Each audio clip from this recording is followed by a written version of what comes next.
جی بیٹا، next ہمارا آ گیا ہے اسلامی اخوت کی اہمیت۔ اخوت ایک ایسی نعمت ہے جسے اب ہم اوورآل اسلامی لحاظ سے دیکھیں گے، ٹھیک ہے؟ پہلے ہم نے اس کا معنی مفہوم دیکھا، پھر حدیث کی روشنی میں دیکھا، اب ہم اسلامی اخوت کے حوالے سے کہ اسلام میں جو پورا اللہ تعالیٰ نے بھی ہمیں جو چیز بتائی ہے اور اوورآل یہ ہمارے لیے اس کی کیا اہمیت ہے۔ اخوت ایک ایسی نعمت ہے جسے ساری دنیا کی دولت خرچ کر کے بھی حاصل نہیں کیا جا سکتا۔ اسلام کی بدولت اللہ تعالیٰ نے مسلمانوں کو اس سے نواز رکھا ہے۔ اللہ تعالیٰ کا فرمان ہے اور ان کے دلوں میں الفت پیدا کر دی۔ اگر تم سب کچھ خرچ کر دیتے جو زمین میں ہے تو ان کے دلوں میں الفت پیدا نہ کر سکتے، لیکن اللہ تعالیٰ نے ان کے درمیان محبت پیدا کی، بے شک وہ غالب حکمت والا ہے۔ سورہ انفال کی آیت ہے اور اس کا ترجمہ آپ نے دیکھا ہے۔ اخوت کے رشتہ نے امت مسلمہ میں اتحاد پیدا کر دیا۔ پوری امت مسلمہ کا ایک کلمہ پڑھنا، باجماعت نماز ادا کرنا، رمضان المبارک کے روزے رکھنا اور سال میں ایک بار حج کرنا ملت اسلامیہ کے اتحاد کی واضح مثالیں ہیں۔ قرآن مجید نے ہمیں یہ بتایا کہ اگر تم میں اتحاد نہیں ہوگا تو تم کمزور پڑ جاؤ گے اور دشمن کے مقابلے میں تمہارے قدم اکھڑ جائیں گے۔ خطبہ حجۃ الوداع کے موقع پر رسول اللہ صلی اللہ علیہ وآلہ وسلم نے یہ بھی فرمایا، دیکھو میرے بعد گمراہ نہ ہو جانا کہ ایک دوسرے کی گردنیں مارنے لگو۔ رشتہ اخوت سے دوسرے مسلمانوں کے ساتھ ہمدردی اور خیر خواہی کا جذبہ پروان چڑھتا ہے، اس لیے اللہ تعالیٰ نے مسلمانوں کے درمیان لڑائی کی صورت میں فوراً صلح کرانے کا حکم دیا اور مسلمانوں کا آپس میں 3 دن سے زیادہ۔ جی بیٹا آپ اپنے پیج جو ہیں اس کو ٹرن کر لیں، سب بچے ٹرن اور یہ پیجز سب نے اپنا پیج ٹرن کر لیا۔ ناراض رہنا جائز قرار دیا، یعنی ناراض رہنا کیا ہے، ناجائز قرار دیا آپ نے، اللہ تعالیٰ نے اس کو ناپسند فرمایا ہے۔ تو یہ تو ہماری اسلامی اخوت کی اہمیت سے آپ کو پتہ ہے کہ ہم تمام مسلمان جو ہم جس عقیدے پر جو ہمارے عقائد ہیں، عقائد کیا ہے، توحید ہے، ہم ایک اللہ تعالیٰ کو مانتے ہیں، آخری نبی حضرت محمد صلی اللہ علیہ وآلہ وسلم پر ایمان رکھتے ہیں۔ اللہ تعالیٰ نے جو ہمیں اسلامی عبادات یعنی جو ارکان اسلام ہیں ہمارے، ان کو ہم ساری امت مسلمہ ایک ہی طرح ادا کرتے ہیں۔ ہم 5 وقت کی نماز پڑھتے ہیں، ہم جو حج کی سعادت سے ہم حج کی سعادت بھی حاصل کرتے ہیں اور اس کے علاوہ زکوٰۃ دیتے ہیں۔ جو سارے معاملات جو ہیں یہ تمام مسلمانوں کے جتنے بھی عمل ہیں مسلمانوں پر عمل کرتے ہیں اور جو کہ تمام مسلمانوں میں ایک یکسانیت کا سبب ہے۔ نیکسٹ کلاس میں بیٹا ہم آ جاتے ہیں اسلامی اخوت کے فوائد کی طرف۔ ہم کس پہ آ جاتے ہیں؟ اسلامی اخوت کے فوائد کی طرف۔ اخوت امت مسلمہ میں اتحاد ملی اور اتفاق کی علامت ہے کہ یعنی یہ سارا کچھ ہم کرتے ہیں امت کے اللہ تعالیٰ کے احکام کے جو اللہ تعالیٰ نے اخوت کے بارے میں ہمیں حکم دیا ہم اس پر عمل کرتے ہیں تو اس کے فائدہ کیا ہوگا؟ ہمیں اتحاد ملی اور اتفاق کی علامت ہے، یعنی یہ اخوت یہ ہم میں کیا ہے، ہم میں اتحاد پیدا کرتی ہے، ملی ملت، اور اتفاق کی علامت ہے، اتفاق کی پہچان ہے کہ ہم سب اکٹھے ہیں۔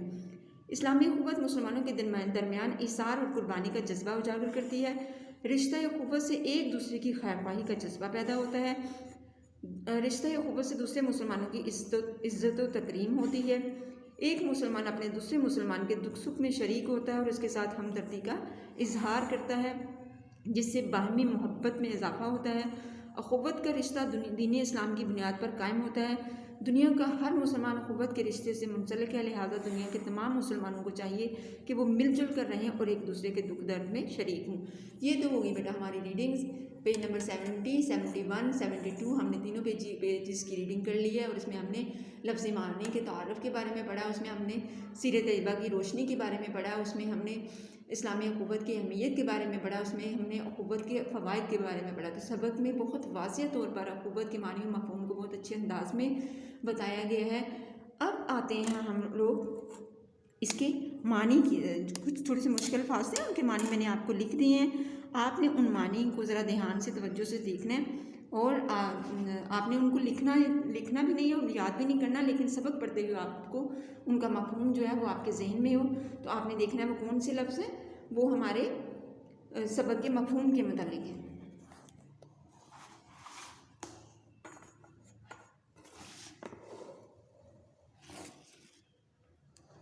ٹھیک ہے بیٹا، کون سے ہیں ہمارے؟ تو یہ اخوت کے فوائد کے ساتھ ہمارے جو الفاظ معنی ہیں، جو میں آپ کو اس طرح ایک دفعہ اس سے ان کو آپ کو پڑھ دیتی ہوں تاکہ آپ کو اچھے سے وہ مطلب بھی یاد ہو جائیں کہ ہم نے اخوت میں جو مشکل لفظ پڑھے تھے ان کا کیا مطلب ہے، تاکہ آپ کو یاد بھی کر سکیں. اس کے علاوہ ایک اور چیز میں آپ کو بتاؤں کہ اگر آپ کی مشکل لفظ آپ کو لگتے بھی ہیں تو آپ کی کتاب کے اینڈ پہ بالکل الفاظ معنی دیے گئے ہیں. سبق کے دوران کوئی مشکل لفظ اگر آپ کو لگتا ہے، آپ لغت میں سے بھی اس کو تلاش کر سکتے ہو اور وہاں سے بھی آپ دیکھ سکتے ہو. سب سے پہلا لفظ ہے شفقت. شفقت بار بار ایک لفظ پڑھے لیکن پھر دوبارہ میں اس کو ایک دفعہ پڑھے. شفقت نرمی، مہربانی کرنا. گوشے کونے. بعثت. بعثت ہوتا ہے بیٹا پیغمبر کا بھیجا جانا. بعثت یہ خاص لفظ ہے، یعنی اللہ تعالیٰ نے جب کسی قوم کے اوپر کسی پیغمبر کو مبعوث کرتا ہے، بھیجتا ہے، تو وہ کیا ہے، اس کے لیے کون سا ہے؟ بعثت کا لفظ اس کے لیے آتا ہے. امتیازات. امتیاز کا ہوتا ہے فرق. امتیازات کا کیا معنی ہے؟ فرق. آگے نمبر 5 ہے خون کا پیاسا، جان کا دشمن. خون کا پیاسا کیا ہے؟ جان کا دشمن. محاورہ ورڈ یوز ہوا ہے اور اس کا عام مطلب کیا ہے؟ جان کا دشمن. نمبر 6 پہ الفت. الفت ہوتا ہے پیار، دوستی، محبت. اس کے بعد نمبر 7 پہ ہے امت مسلمہ. تمام مسلمان امت کے لیے یہ لفظ یوز کیا ہے. آگے نمبر 8 پہ حجۃ الوداع. آپ صلی اللہ علیہ وآلہ وسلم کا آخری حج. اسی فکرے کی مناسبت سے میں آپ کو بتاتی چلوں، آپ صلی اللہ علیہ وآلہ وسلم نے اپنی زندگی میں ایک ہی حج کیا تھا اور وہ بھی آخری. ٹھیک ہے، آپ صلی اللہ علیہ وسلم لیکن اس کو کیا کہتے ہیں؟ حجۃ الوداع، آخری حج. آپ صلی اللہ علیہ وسلم کا آخری حج. اس جسم کا حصے کو کہتے ہیں. جسم کا حصہ جو ہوتا ہے، جسم کے حصے. اس کے بعد نمبر 10 پہ ہے قبل. قبل کا مطلب ہوتا ہے پہلے. اس کے بعد نمبر 11 پہ گمراہ ہونا. اس کا مطلب ہوتا ہے بھٹکنا، راستہ بھول جانا. تو یہ تو کچھ مشکل الفاظ ہیں بیٹا جن کا ہم نے پڑھا سبق کے دوران. پیش آنے والے مشکل جو آپ کو لفظ پیش آئیں گے، آپ کو مشکل لگیں گے تھوڑے سے، تو ان کو آپ نے یہاں سے اپنے میننگ دیکھ لینے ہیں. تو گویا ہم نے دیکھا ہے کہ اخوت جو ہے وہ ہمارے لیے اللہ تعالیٰ نے کتنی بڑی نعمت ہمیں عطا فرمائی ہے کہ ہم اس رشتے سے منسلک ہوں تو ہمیں کیا ہوتا ہے؟ ہم مضبوط ہوتے ہیں، ہمیں اتحاد پیدا ہوتا ہے. اگر ہم دیکھیں علامہ اقبال کے اشعار کی طرف، یا اپنے بڑے بڑے جو شخصیات ہیں جنہوں نے حقوق العباد کے لیے کام کیا ہے، اسلامی رہنما اصولوں کی روشنی میں جنہوں نے اپنے ہمارے لیے مفید باتیں لکھی ہیں، تو اس میں علامہ اقبال کی شاعری میں بھی ہمیں یہ پہلو بہت نظر آتا ہے. ان کا بھی بہت ساری جگہوں پر انہوں نے امت مسلمان کے اتحاد پر زور دیا اور اس میں شاعری بھی کی. جیسے ایک جگہ پر انہوں نے کہا فرق قائم رب ملت سے ہے. فرق قائم رب ملت سے ہے، تنہا کچھ نہیں. موج ہے دریا میں، بیرون دریا کچھ نہیں. اتنا بڑی انہوں نے یہ بات اس میں بیان کر دی ہے کہ جس طرح موج ایک پانی کی لہر جو ہوتی ہے، وہ جو سمندر میں اس کا جو طاقت اور قوت ہوتی ہے، اگر وہ زمین کے اوپر اکیلی ایک لہر آ رہی ہے تو اس کو کوئی نہیں اس کو اتنی اہمیت دیتا جتنی کہ سمندر کی وہ لہر ہے. آپ گئے ہوں گے یقیناً، آپ نے سمندر دیکھا ہوگا، ادروائز دریا تو ہم میں سے سب نے دیکھا ہوگا. ٹھیک ہے، تو جو پانی کے اندر جو پانی کی لہر ہوتی ہے وہ مضبوط ہوتی ہے ایک دوسرے کے ساتھ اور زیادہ پانی کرتا ہے، لیکن وہی پانی اگر تھوڑا کر کے سائڈ پہ کر دیا جائے تو اس کی کوئی اہمیت نہیں رہتی. اس طرح ہم لوگ بھی اگر ایک فرد بالکل امت سے علیحدہ ہو جاتا ہے، کٹ جاتا ہے، تو اس کی کوئی اہمیت نہیں ہوتی. اور اسلام نے جگہ جگہ ہمیں اثار و قربانی کی اعلیٰ مثالیں ملتے ہیں ہمیں. جیسے آپ نے اپنی کتاب میں ہی آپ صلی اللہ علیہ وسلم کی جو ہجرت کا واقعہ ہے، جب آپ صلی اللہ علیہ وسلم ہجرت مدینہ، مکہ سے ہجرت کر کے مدینہ آئے، تو اس وقت کس طرح مسلمانوں نے وہ انصار جو تھے، مدینہ کے جو انصار تھے، انہوں نے کس طرح بھائی چارہ اور قوت کا رشتہ قائم کیا کہ رہتے دنیا تک وہ سب لوگوں کے لیے ایک مثال ہے کہ سب نے اپنے اپنے گھر کا سامان اور وہاں کے جو لوگ بے سر و سامانی کی حالت میں مدینہ میں گئے تھے، مسلمان مہاجر جو ہیں، تو انہوں نے کس طرح ان کا استقبال کیا، کس طرح اپنے گھروں میں جگہ دی اور کس طرح آپ صلی اللہ علیہ وسلم کو بھائی بھائی قرار دیا. حضرت سلمان فارسی کو اللہ تعالیٰ نے اپنے گھر کا، آپ صلی اللہ علیہ وسلم نے اپنے گھر کا فرد قرار دیا. اسی طرح حضرت عمر فاروق رضی اللہ تعالیٰ عنہ جو تھے ان کے بارے میں ہے کہ ان کے آپ صلی اللہ علیہ وسلم کا ایک غلام تھا حضرت بلال حبشی، جس کی آواز اور مؤذن ہے، یعنی اذان کے حوالے سے ان کی بہت زیادہ اسلام میں ایک اعلیٰ مقام ہے، اور ان کے بارے میں آپ صلی اللہ علیہ وسلم کے غلام تھے، تو آپ صلی اللہ علیہ وسلم عمر فاروق رضی اللہ تعالیٰ عنہ نے کہا، ان کو کیا کہہ کے پکارتے ہوتے تھے؟ میرے آقا میرے سردار۔ اسی طرح اور بہت بے شمار مثالیں ملتی ہیں محبت کی ہمیں، اگر ہم پڑھتے چلے جائیں گے تو ہمارے لیے ایک سے بڑھ کے ایک مثال ہے جس میں ہمیں بھائی چارے کی اعلیٰ مثالیں ملتی ہیں۔ اب آتے ہیں ہمیں اس کے بیٹا، یہ تو ہو گیا ہمارا پڑھائی کا کام، آپ نے خود بھی ایک سبق کو بہت اچھے سے پڑھنا ہے کہ اللہ تعالیٰ نے جو ہمیں یہ نعمت دی، اور خود بھی اس کو پڑھنے کا مقصد بھی یہی ہے کہ ہم خود بھی اپنے گھروں میں اتحاد پیدا کریں، ہم خود بھی اپنے رشتہ داروں میں، مسلمان بھائیوں میں، آپس میں کلاس فیلوز کے ساتھ سب کے ساتھ ہم مل جل کر رہیں، تو ہمیں ہماری زندگی میں سکون بھی ہوگا، خوبصورتی بھی ہوگی، اور ہمارے کم مسائل کا شکار ہوگی۔ اگر ہم بالکل اکیلے ہو جاتے ہیں، آپ کو پتہ ہے انسان کو شروع سے لے کے بچپن سے لے کے آپ جیسے دیکھتے ہیں کہ چھوٹا بہن بھائی کو آپ پلتے ہوئے دیکھتے ہیں کہ چھوٹے بچے کو کس طرح ماں باپ آپ کو مدد دے کے، آپ کے گھر والے آپ کو سپورٹ کر کے آپ کو بڑا کرتے ہیں، پھر اگر وہ معاشرے میں جاتا ہے تو معاشرے کے افراد کو اپنا دوست ان کی خیر خواہی میں، ان کی ہمدردی میں ان کے ساتھ شامل نہیں ہوتا، تو ڈیفینیٹلی پھر آپ کوئی بھی آپ کا ساتھ نہیں دیتا، سب الگ الگ ہو جائیں گے، اور یہ ایک بڑی نفسیاتی طور پہ انسان کے اوپر پریشر ہوتا ہے کہ وہ تنہا ہو جائے۔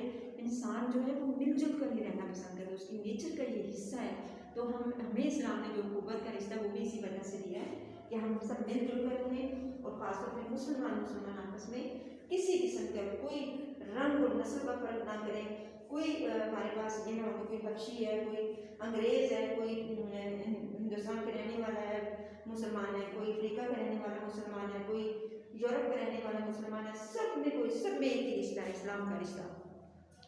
تو امید ہے آج کا سبق جو ہے وہ آپ کو جو پڑھائی ہے اس کی بات کی سمجھ آ گئی ہوگی، اور اس کا مقصد جو پڑھنے کا ہے وہ بھی آپ نے واضح طور پہ دیکھ لیا ہوگا۔ اب آتے ہیں ہم اپنے کتاب کے مشقی کام کی طرف۔ کتاب کا مشقی کام جو ہے ہمارا سوال نمبر 2 درست جواب کا انتخاب صفحہ نمبر 73 پہ ہے۔ میں نے یہاں پہ آپ کے جواب جو ہے وہ لکھ دیے ہیں، آپ نے کتاب کے صفحہ سے دیکھنا ہے کہ آپ کی کتاب پہ جو صفحات دیے گئے ہیں صفحہ نمبر 73 پہ ایم سی کیو اسٹائل، یعنی 4 آپشن دیے جاتے ہیں، اس میں لفظ اخوت کا کیا معنی ہے؟ دوستی، ہمدردی، دشمنی یا بھائی چارہ؟ تو ڈیفینیٹلی میں نے کیا لکھا ہوا ہے؟ بھائی چارہ۔ اخوت کے کیا معنی ہے؟ بھائی چارہ۔ اسلام سے پہلے لوگ آپس میں کس طرح تھے؟ بھائی بھائی تھے، ان کے پیاسے تھے، خیر خواہ تھے یا دوست تھے؟ ان کے پیاسے تھے اسلام سے پہلے، ٹھیک ہے؟ قبل اسلام کا دور تھا جو بہت ہی زیادہ جہالت کا دور تھا، تو لوگ ایک دوسرے کو ان کے پیاسے تھے۔ اس کے بعد نیکسٹ نمبر 3 پہ رسول اللہ صلی اللہ علیہ وسلم نے کن کے درمیان اخوت کا رشتہ قائم کیا؟ آپ صلی اللہ علیہ وسلم نے مہاجرین اور انصار، 4 آپشن ہیں، عیسائیوں اور منافقوں، یہودیوں اور مسلمانوں، مہاجرین اور انصار، عیسائیوں اور کافروں، ان کے درمیان کیا تھا اخوت کا رشتہ قائم، مہاجرین اور انصار کے درمیان۔ نمبر 4 پہ کون لوگ ایک جسم کی مانند ہیں؟ تو مسلمان، اہل عرب، اہل فارس، کفار، تو کون سے لوگ ایک جسم کی مانند؟ مسلمان۔ نمبر 5 میں رسول اللہ صلی اللہ علیہ وسلم نے کس گھر کو اپنے گھر کا فرد قرار دیا؟ تو یہاں پہ ہے حضرت سلمان فارسی رضی اللہ تعالیٰ عنہ، حضرت عمار بن یاسر رضی اللہ تعالیٰ عنہ، حضرت بلال حبشی رضی اللہ تعالیٰ عنہ، حضرت زید بن حارثہ رضی اللہ تعالیٰ عنہ۔ تو کریکٹ آپشن کیا ہے؟ حضرت سلمان فارسی رضی اللہ تعالیٰ عنہ۔ اس کے بعد آتا ہے سوال نمبر 3، یہ بھی صفحہ نمبر 73 پہ ہے۔ مومن آپس میں کیا ہے؟ بھائی بھائی۔ ہم نے ترجمہ پڑھا تھا، تو اس میں کیا ہے؟ مومن آپس میں بھائی بھائی۔ نمبر 2 پہ انسانی ساتھ قربانی کا کیا پیش کیا؟ اعلیٰ نمونہ پیش کیا۔ اس کے بعد نمبر 3 پہ ہے اللہ تعالیٰ نے ان کی دہشت میں محبت پیدا کر دی، دلوں میں محبت پیدا کر دی۔ اس کے بعد نمبر 4 پہ اخوت امت مسلمہ میں اتحاد ملی اور اتفاق کی علامت ہے۔ نمبر 5 کیا ہے؟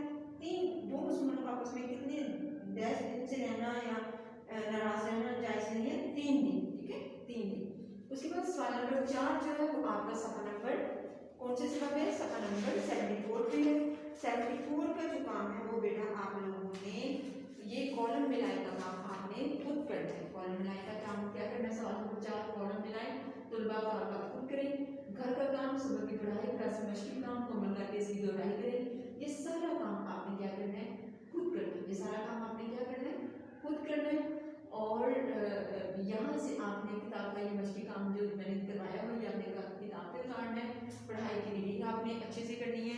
اور بار بار جب آپ سبق کو اچھے سے پڑھ لیتے ہیں تو آپ کو سبق آدھے سے زیادہ جو کام آپ کا سبق کا وہ ہو جاتا ہے، تبھی آپ اس کے سوال اچھے سے یاد کر سکو گے، تبھی آپ اس کو کسی کو بتا سکو گے کہ اسلامی اخوت جو ہے وہ کیا ہے۔ تو آپ امید ہے آپ اپنے اساتذہ کرام کی رہنمائی میں جو باتیں بتائی جاتی ہیں آپ ان پر عمل کرتے ہوں گے۔ اسی کے ساتھ میں آپ سے اجازت چاہتی ہوں، اللہ حافظ۔